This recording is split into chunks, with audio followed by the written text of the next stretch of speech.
नमस्ते, good morning यहाँहरू सबैलाई। हामी अहिले अलिक ढिलै भए पनि मर्निङ वाककै क्रममा छौँ। मर्निङ वाकको क्रममा मसँग सहयात्री हुनुहुन्छ एसपी साहब Govind Paudel sir. Good morning sir. Good morning.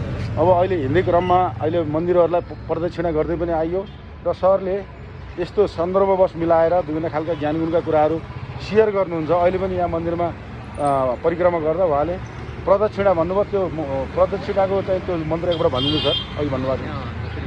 अब हामी त्यहाँ जहाँ गयौँ, अब यो देउराली क्लबको अफिस पनि र यहाँ चाहिँ मन्दिर पनि छ। यो अहिले भीमसेन गोलामा होइन, अघि मन्त्र भन्नुभयो।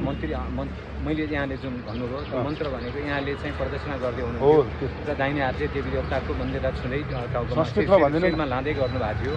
त्यो बेलामा मैले केही श्लोक त्यो देवी देवताको मन्दिरलाई प्रदक्षिणा गर्ने क्रममा सनातन अब यो संस्कृतमा के लेखाएको छ भने शास्त्रमा अब यानि कानी छ पापानी जन्मान्तर कृतानी छ तानी सर्वाणी नशन्ति प्रदक्षिण पदे पदे भनेको। अब अरू बेलामा हिँडेको भयो भने मन्दिरलाई वरपर मन्दिरको हिँडेको मन्दिर वरपर घुमेकोलाई प्रदक्षिणा भनिन्छ।